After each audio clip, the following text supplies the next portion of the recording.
I am telling you from the bottom of my heart, everyone, the next biggest thing since the internet itself and social media itself is now upon us. It is called the consumer blockchain.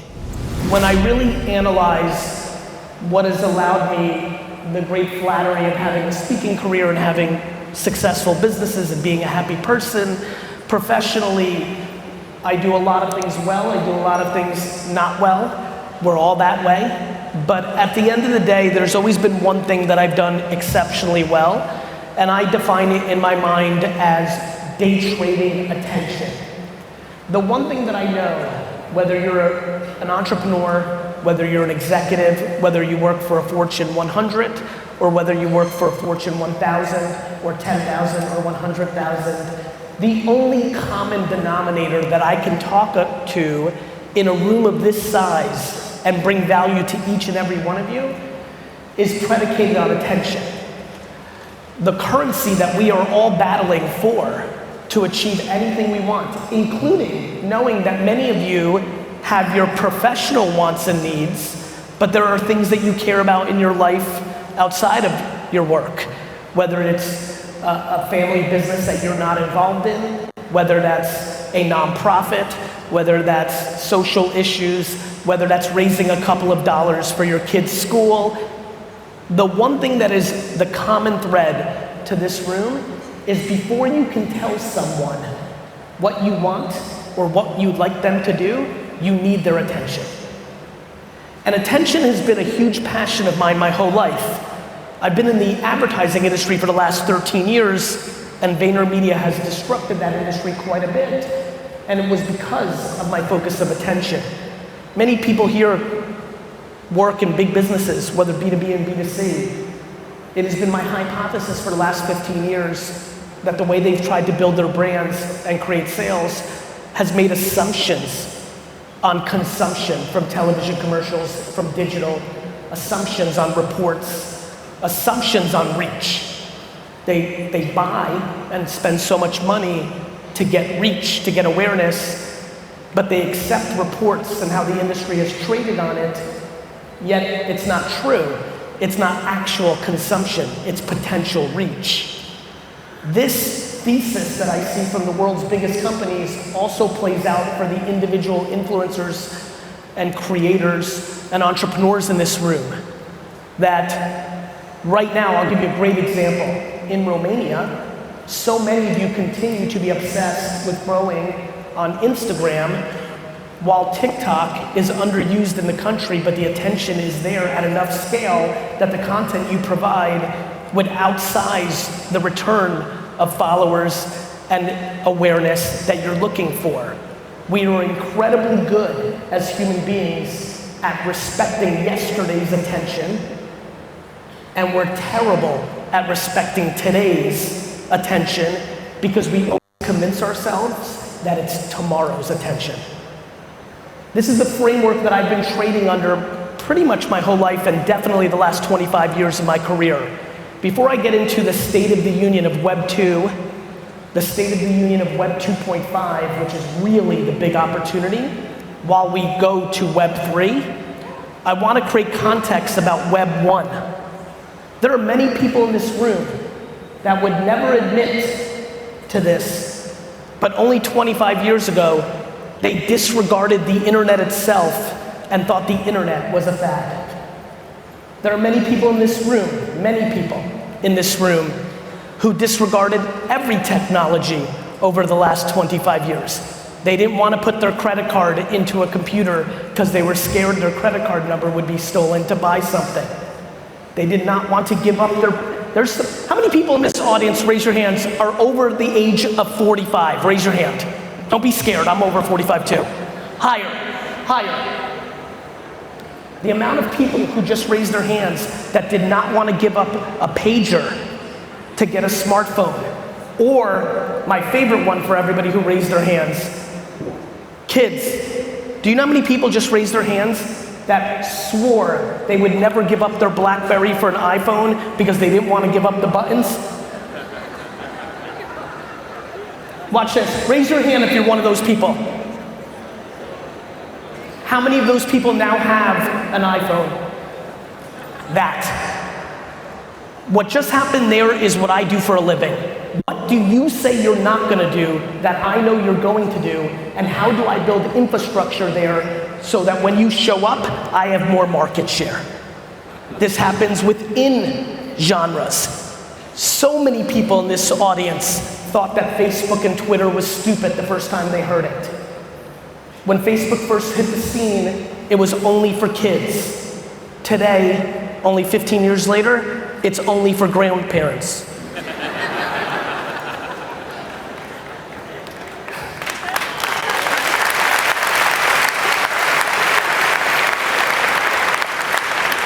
This is an important way to start the conversation with all of you because of where I'm about to go.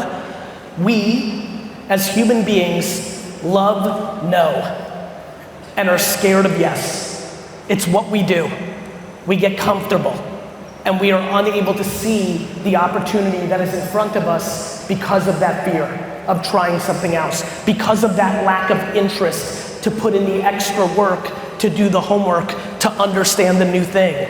Almost everybody in this room that struggles with NFTs is only because they haven't done the 25 hours of homework to understand that it's the blockchain and that's different than the internet, and you're bringing your internet brain to the blockchain, which is why you're confused.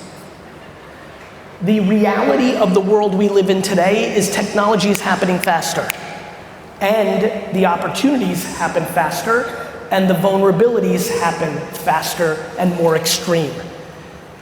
You in a corporation can hold on. You can hold on as an executive. How many people here work at a company? Raise your hands. Raise. Hi, please. Most. You can hold on. You know why? It's not your business. At the end of the day, I have empathy for that. You're a human being. You can't care about somebody else's business more than you care about your life. But for the people that have a business that they own, it is their life. Their business is their fourth child, their third child, their fourth child. It is their family. It is their livelihood.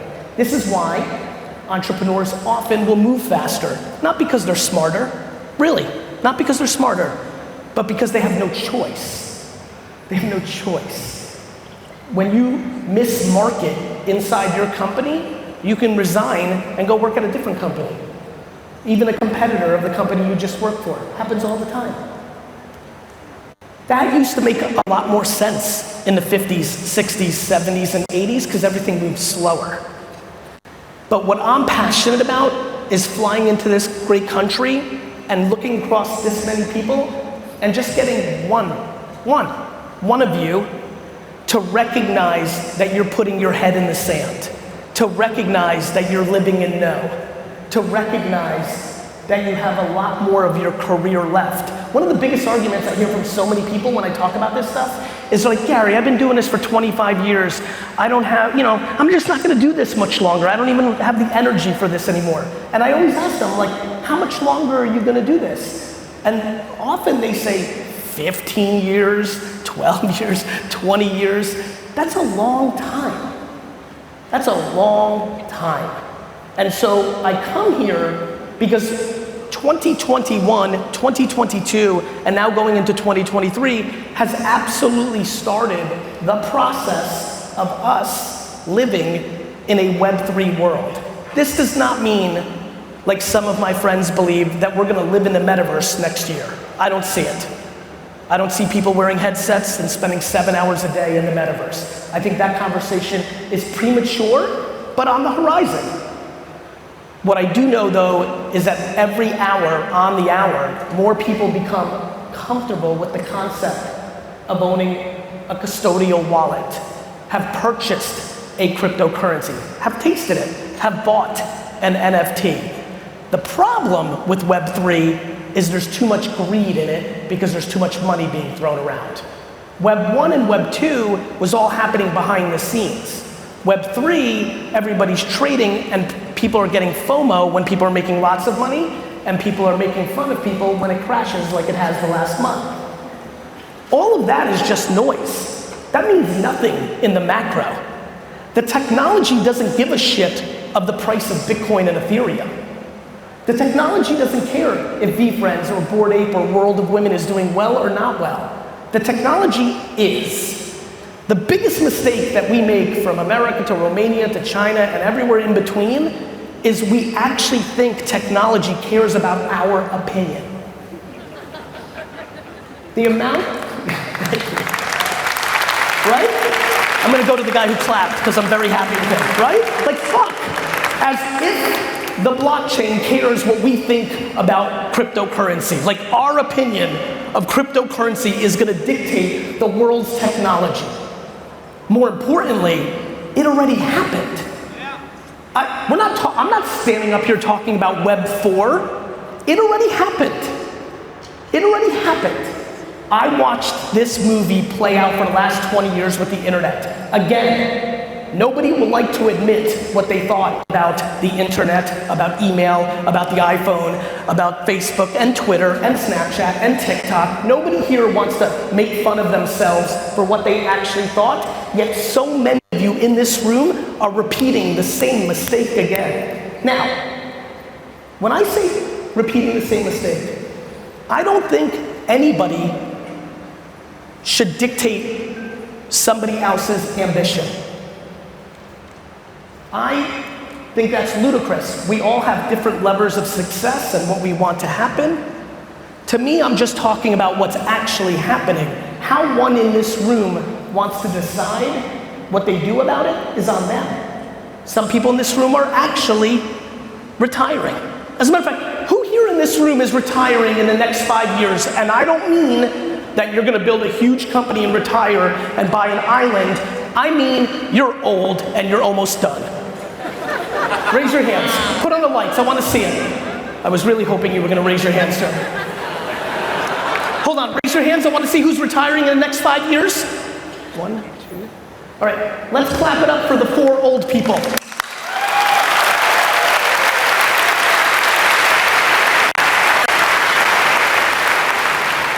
So 4 people out of 7,000 don't need to pay attention to the next 45 minutes.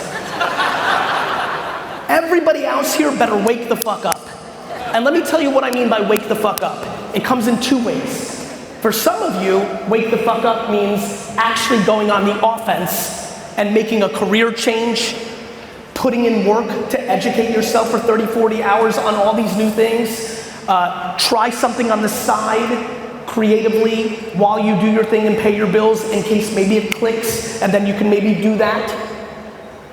For some of you, wake the fuck up means defense, meaning you need to be very careful.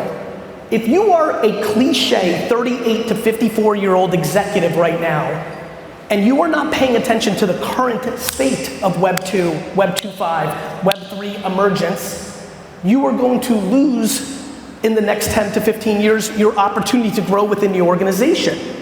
What is going to happen, because it's been happening for the last 25 years, is one of your fellow workers, almost always, who's reporting to you or reporting to somebody who's reporting to you, will outmaneuver you in their efforts to understand what the consumer is doing today and for the next 10 years.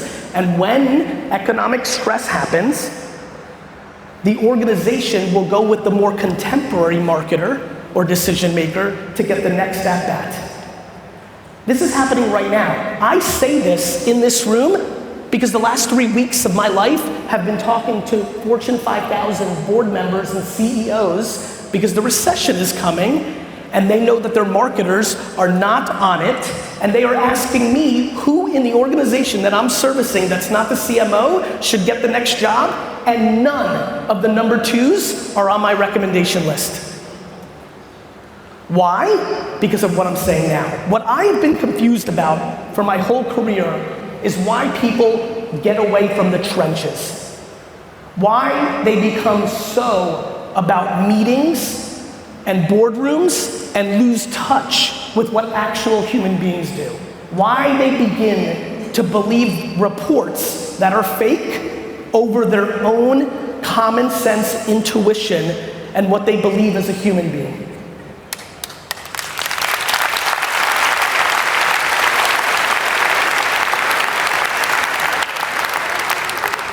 This is foreign for the entrepreneurs in the room because you have no choice. You have to pay attention to what the customer's doing. That's how you eat. It is incredibly real. I'm watching some of the faces in front of me for the people that are in the trenches in corporate environments. I know why they do it. It's the currency of their organization. It's how bonuses get done. It's how everyone is scored. These reports are broken. We must go into the next decade becoming more consumer-centric and more common sense oriented. What I see that is very clear to me, because I lived through 1996 to 1999, and I lived through 2005 to 2009, is the next transition to how human beings are going to interact. I'm gonna start with Web 2. Before I get into blockchain, I wanna talk about social media because it will affect everybody in this room tomorrow. Right now, we live in a world where social media is the infrastructure to communication. Of course, mainstream media has a place, of course, print has a place, but let there be no confusion. The scaled opinion shaping of our society is overwhelmingly happening across 7 to 12 platforms where other human beings and organizations are producing content. There are incredible opportunities for organizations and individuals in this room, in this world. However, most people here today look at these channels as distribution channels, and so they make a single piece of content and they want to put it everywhere, whichever ones they're in. These platforms are very specific rooms. The keynote I will give here, for example, me pushing everyone here to finally open up a TikTok account if you're in Romania, is specific to Romania. In Australia, everyone's already done it. It won't come out of my mouth. I know the mix of executives versus entrepreneurs in this room, thus tailoring my message for this hour based on the room. If you do not produce content, advertising, information, creative, that is contextual to the distribution, and most importantly, contextual and relevant to the person that's actually consuming it, you have no shot of succeeding. We must all collectively here take one humongous key point out today, which is, I believe today, not tomorrow, not the next day, today, the variable of your business growth from a consumer standpoint, including B2B. How many people here are in B2B? Raise your hands. Including B2B, I am flabbergasted by how many people continue to not use LinkedIn to produce 3, 4, 5 pieces of creative content marketing a day. A day. I watch unlimited startup SaaS companies to Fortune 500 companies selling $20 million, $50 million RFP scopes win it on LinkedIn through a single piece of content. Yet, the B2B marketers in this room would rather spend $1 million to build out a booth at a convention, or buy print ads, or more importantly, as all the B2B people that just raised their hands, they know really deep down, their company is a sales organization, not a marketing organization. Yet, we are sitting in a time right now where LinkedIn is the close second to TikTok when it comes to getting more organic reach for your post than you deserve based on the way the algorithm and supply and demand of content and attention is playing out. All this world is built on is how many people's attention is on it, how many people are consuming it, and how many ads are coming into it. 3 things. How many people are producing content every day? How many people are over in that world consuming content? And only one other variable, how much money in ads are coming into it. Today, if you spend no money on ads, the places where there's the most attention and not enough content to fill it, thus rendering your ability to reach a lot more people, is TikTok and LinkedIn. One is very B2C and one is very B2B. This is what I do daily. As a matter of fact, here's a curveball for anybody here who's very into this world. Because of the iOS 14.5 update and trackability that Apple updated that really hurt Facebook, many of the DTC and trackable app advertisers on Facebook have walked away. Ironically, on the flip side, still many 35-year-old and older are not there 14 times a day, but are still there multiple or at least one time a week consuming content. My organization and the organizations I'm on the board of or an investor of have gone from not even talking about Facebook as an organic place on your fan page or running ads for 24 to 36 months because of the explosion of Instagram, LinkedIn, and TikTok, to spending the last 6 to 12 weeks being obsessed on how good of a deal Facebook has become again, day trading attention. Day trading attention means some of the things of the past may be strong again. As a matter of fact, my overall thesis is not even digital. I would be thrilled to buy more television ads, more newspaper ads, and more radio ads if they just slashed the prices by 90%. My friends, everything that's going on in the world, everything that is going on in the world is based on communication. I was born in the former Soviet Union. I immigrated to the US when I was 3 years old. Because I had those Soviet roots and because I liked history, I did a lot of homework as a kid on history, last 50, 60 years. And there was something when I was in 3rd or 4th grade that really caught my attention, which was what would happen when a country would have a coup d'etat. Not your normal 4th grade homework, but it always fascinated me. And I never knew why. And I always thought it was this very weird thing that I was curious about. And I read about a lot of countries overthrowing their governments. But it wasn't because I was so fascinated about that part. The thing that kept me interested all those years in my youth finally made sense to me in my 30s, which was I was always fascinated why the army would go to the newspaper station and the television station at the same time that they would go to the king or dictator's palace to overthrow that person. Somehow, as a child, I was intuitive that communication was the punchline of all of this. I don't have to explain to anybody in this room. We have absolutely been all very educated in the last 10 years as the world has shifted from America to India to Russia and everywhere in between.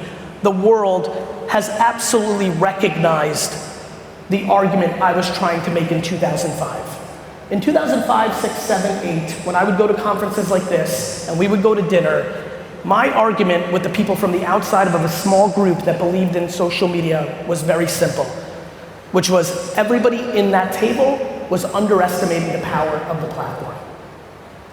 I was ridiculed, laughed at, it was silly.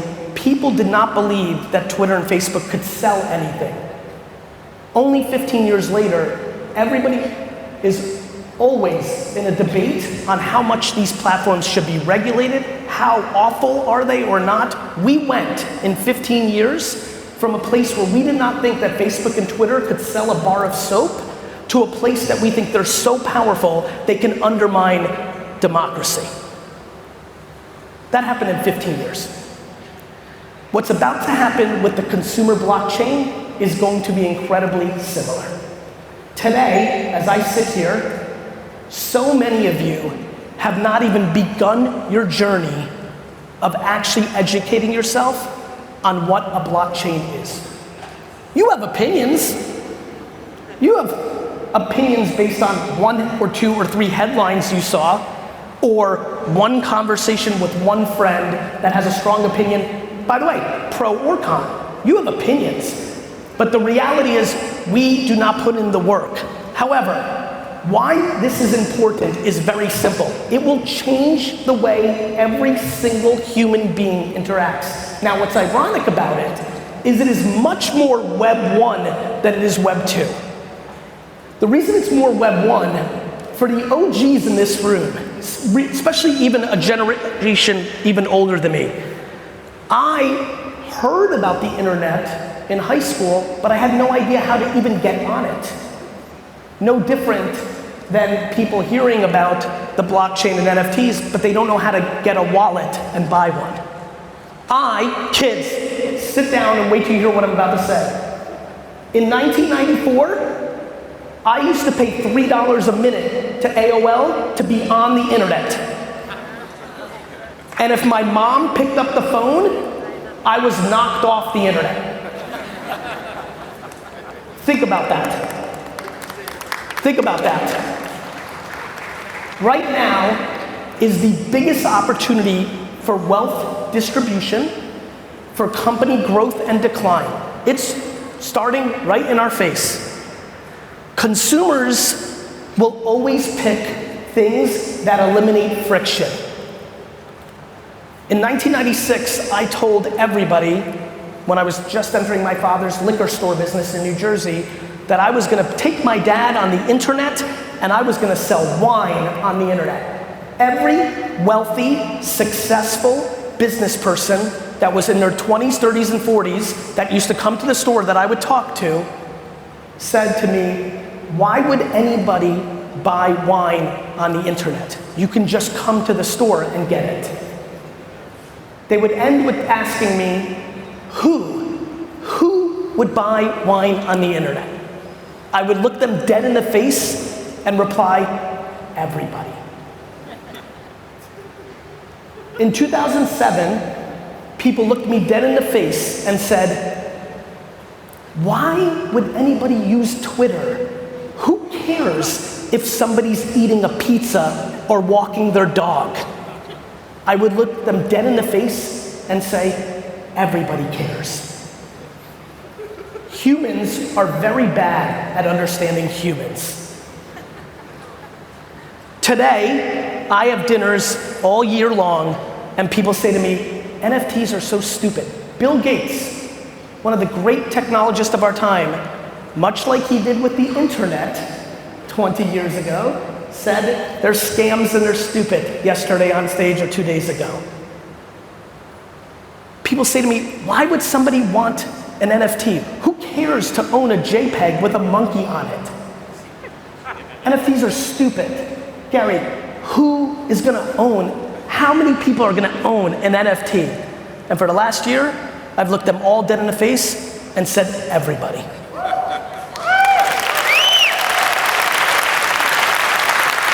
But let me tell you why, because that's more interesting than a pontification. Like the lovely gentleman who just put up his phone and showed me a VeeFriend, yes, people will collect NFTs for collectability, for the art that is a part of our world. Just to remind everybody, when art went to canvases instead of being on buildings, this is history, the only class that I was good at, you can go read it on Google, when art had a big innovation technology called the canvas was invented, everybody in the art world said art on a canvas is not real art, it must be on a building. So art is a part of our society and collectibles are a part of our society, and that's absolutely true. But let me tell you why I have conviction that all of you will own an NFT. All that NFTs are better technology for things that you already want to do. Many people here, if I said 15 years ago on this stage, if I was as passionate about NFTs back then about QR codes, I would say every one of you is going to use a QR code. Many of us would struggle with that 10 years ago because they were not a great utility. It existed. Some of us as marketers put it on stuff, 4 people used it, and we deemed it a failure. What I understood about QR codes back then was it was technology. It wasn't a debate, it was technology.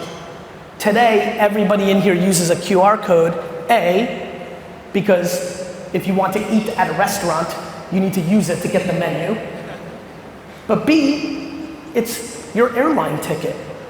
You're not getting anywhere on any airline without using a QR code. Soon that QR code at your airline will be an NFT. It will be better technology for British Airways, Lufthansa, and everybody else because it will become a digital asset after you use it. Today, all of our airline tickets sit in our Apple wallets and just sitting there from prior flights. In a decade, they will become micro collectibles because they will have an artist attached to it and somebody may offer you $280 because they follow that artist for a flight that you took from Bucharest to Mykonos. Why is that important? Why will Lufthansa do that? Why will British Airways do that? Because when that person buys the $280 flight ticket you had, because remember, they commissioned an artist to make it, and remember, they commissioned that artist because most corporations have very big social good corporate initiatives, and they chose this artist because she's from war-torn Ukraine, or she's a D&I candidate, or this, that, and the other thing. And then when she makes it, and collectors want all her stuff, including the year where she made all the airline tickets for a month, when that is sold for $280, British Airways gets 10% royalty on that transaction. So instead of issuing an app or an email or a QR code for you that goes into the digital garbage the day you stop using it, it becomes a digital asset that becomes a revenue stream in perpetuity. Imagine if this technology existed 75 years ago and there was airline tickets from Andy Warhol or Banksy or whoever you want to choose, Jackson Pollock, knock yourself out. People don't understand that when technology is built, the mundane, the day-to-day, every sporting event ticket, NFT, every World Cup ticket, NFT, concert, NFT. Go to eBay and sites like it around the world right now and see how much tickets, stubs from famous events are sold every month. The people that issued those ticket stubs made $0. eBay made the money. DHL made the money. The digital infrastructure that the blockchain creates allows the issuer and the IP creator to have financial attachment in perpetuity. Every club card you have to any place, the gym, restaurant, country club, digital asset. What people have not done yet, and it's why they make the joke of, oh, you bought that NFT for $20,000? I right-clicked and saved it. I have it too. Ha ha ha. The reason they make that ludicrous joke that they think they're so clever about, but in 20 years, everyone's gonna make fun of them for making that joke, just like people that said the internet was a fad, is because they don't understand that the blockchain is not the internet. The blockchain is an invention that created the ability for the whole world at any time to know how somebody owns something digitally and accept it. It is a ledger. The same way that, do you know how many people in this place right now own a home?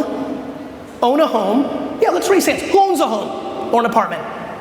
Do you know how many of the people that just raised their hands have no idea how to prove it?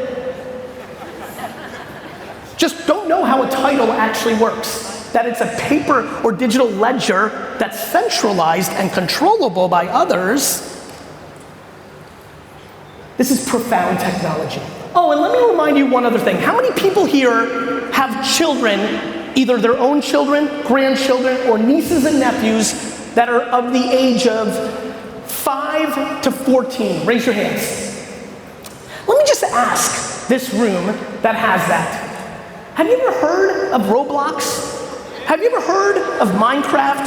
Have you ever heard of Madden and FIFA and all this? Just to remind everybody, every single child on earth under the age of 18 is being trained every day to believe and understand NFTs.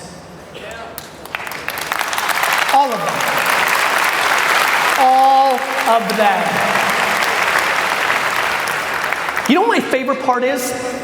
How many people in this room made fun of their mom and dad for holding on to their Hotmail email, or dial-up, or not getting a smartphone, or not getting an Instagram account? For every one of you that's shitting on NFTs in this room, in your head, prior to this talk, I've got good news for you. You've become your parents.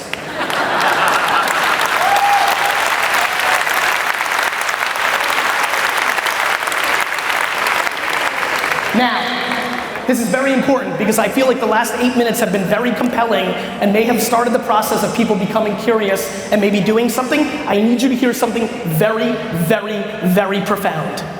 99% of the NFT projects that are in the world today will go to zero.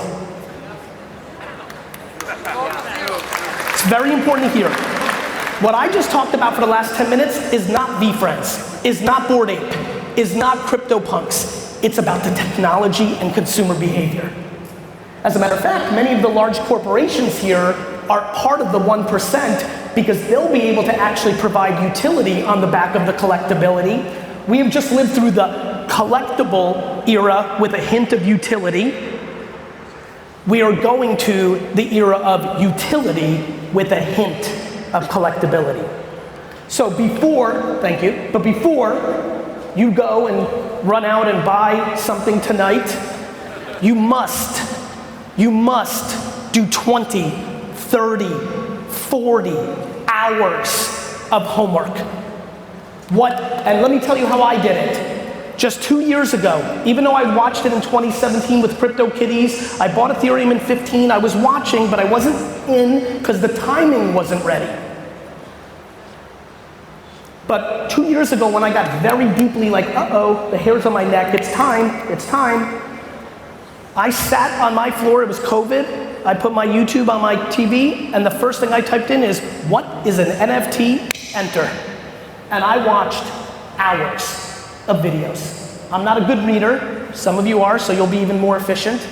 And I had to listen and watch, and over and over, and over and over, and over and over. And then when I fell in love with CryptoPunks, which was kind of, not the first Ethereum project, but the one that established the way that the world is working today, and I always believe history always defeats execution, because execution must be sustained forever. And so I was very much pot committed to investing. I did 20 hours of why CryptoPunks were gonna be worthwhile. And then I did 20 hours of searching, why are CryptoPunks a fad? Enter. Why are CryptoPunks a scam? Enter. Why? I chose to look at both sides. The majority of this room, both into it or against it, have chosen to only look at one side. This is an important time of opportunity. Because let me give you an example. How many people here sell product on the internet to customers? Raise your hands. Can you put the lights on? I want to get a sense. Raise it high, please. I want to see if I want to go down this path. I'll go through it quickly. Here is why, another example, why NFTs will matter to so many of you. If you sell product on the internet, using digital assets to enhance the buyer experience is an incredible opportunity. Instead of selling to somebody one-off, as you can imagine, whether you're selling toothpaste or clothes or digital content, getting somebody to sign up for a subscription with recurring revenue is a much better business model than hoping they come back. When you offer your product, if the person buys a subscription, they get a free NFT of value, you have now induced and produced so much more value. As digital assets become valuable and the cost of them to make is so low, that is profoundly valuable to the person issuing them. Not only that, you will now know who owns it. You will know the customer, they will have it. You can then, again, Web 2.5, use the internet with the blockchain, Web 2, Web 3, and create Web 2.5 experiences where the individual might have ordered a 1-year subscription to your business, but 6 months in, you may have a Zoom event where all the people that are subscribers have access to a 1-day digital conference that you put on, and you will know who that is because they have to connect their wallet to prove they own the asset to consume it.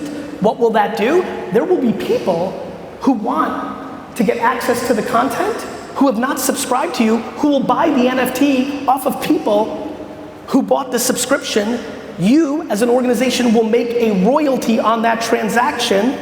That person will consume the content, will become aware of your brand, potentially sell after the 1 day the asset, because now the conference is over. You become the central bank and economy of your organization.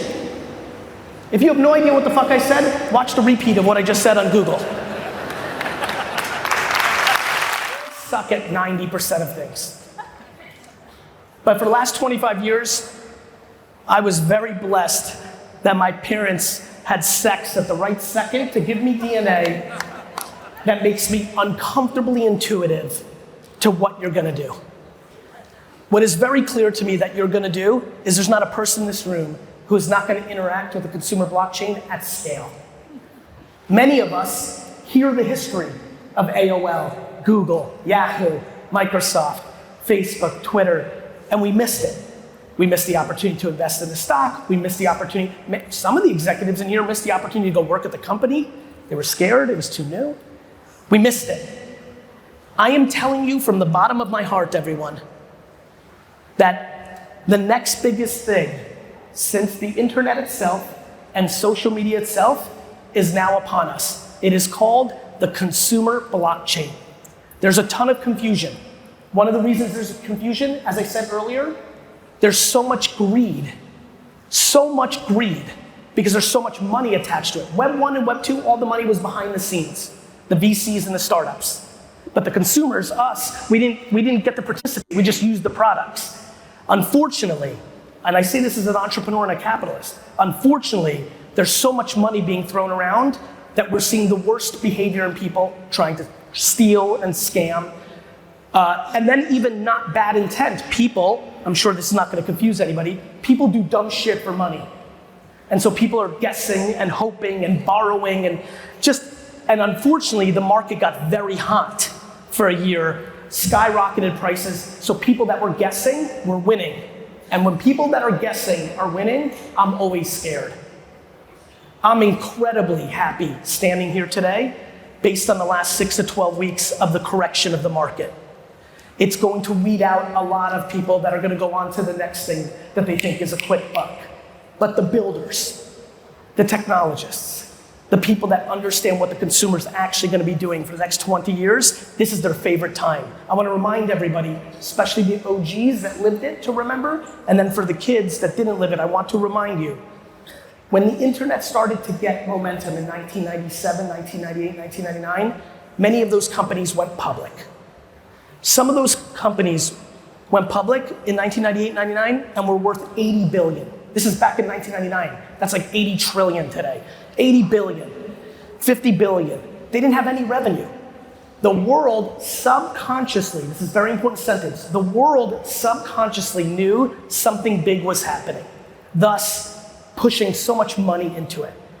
But the thing that was happening wasn't mature yet.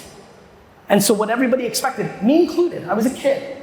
Somebody asked me yesterday, they're doing a pretty deep research on me, and she asked me, what have you gotten wrong? Because she wants to actually get me, she wants to razz me. She's like, I can't find it. And I said, I got lucky. Everything I got wrong was before I made content. I got a lot of things wrong. In my 20s, I didn't understand timing. Let me explain how it played out. In 2017, I saw an Ethereum project called CryptoKitties. Who's familiar with CryptoKitties? Very nice. I saw it. But because I learned the lessons of timing in the 90s, I looked at it and I said, nobody's doing this yet. It's a very, very, very small, very nerdy group. And I love the nerds. They're always right. But what they're wrong about is timing too. I mentioned the metaverse earlier. The metaverse makes a lot of sense. It's less friction for the consumer. We're just not there yet. The technology's not there yet. The consumer's not ready. But there'll be a time. The mistake I would have made back in the 90s is I would be giving this speech in 2017 and I would have been wrong. I would have been too early. The reason I give this speech in the middle of 2022 is now we're close. Now we're close. Millions are involved. Hundreds of millions are aware. Big corporations, really creative people are all testing and tasting, starting their process. This next 5 years, those internet stocks that were worth billions, 99% of them in March of 2000 went to zero. History always repeats itself, my friends. 99% of them went to zero. However, if you did your 20, 30, 40, 50 hours of homework back then, you might have done what I did, which is you might have really believed in this one CEO out of Seattle named Jeff Bezos, who had a company named Amazon, and you would have known that people actually were buying a little bit from Amazon, And you would have loved that the stock during the crash went from $100 to $4. In the next year, the NFT market will clean itself out. In the 1% to 2% are the next Amazons, eBays, and PayPals.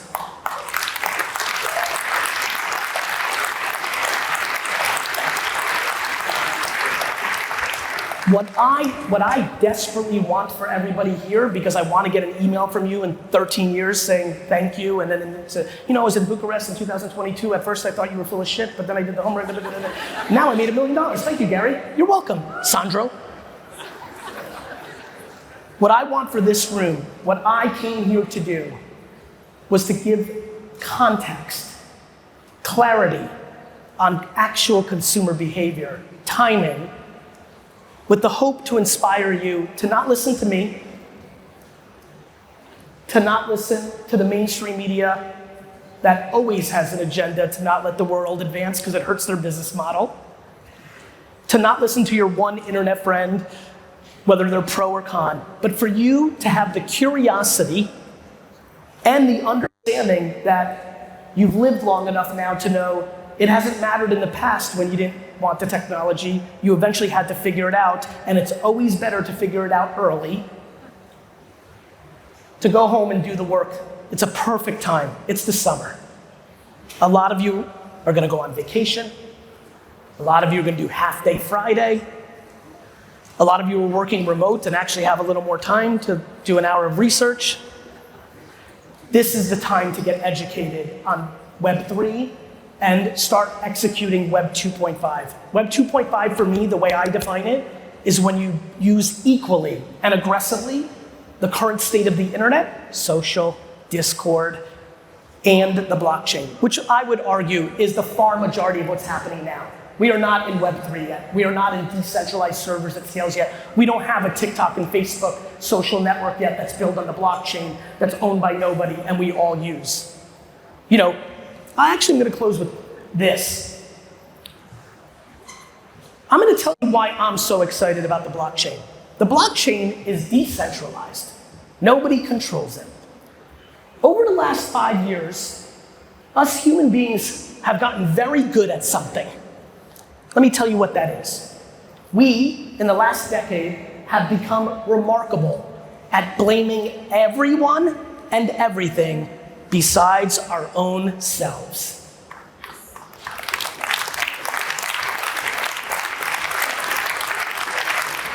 I listen to people talk about Facebook and Instagram and TikTok and China and Mark Zuckerberg and this and that. In short order, there will be a leading social network that is decentralized, rendering nobody in control of the algorithm. That will be the day that everybody realizes the algorithm didn't fuck you up, you fucked yourself up.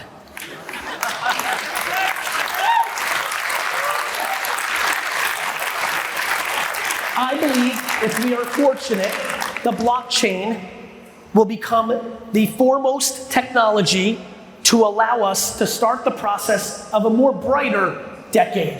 One that we all realize that accountability is the foundation of happiness.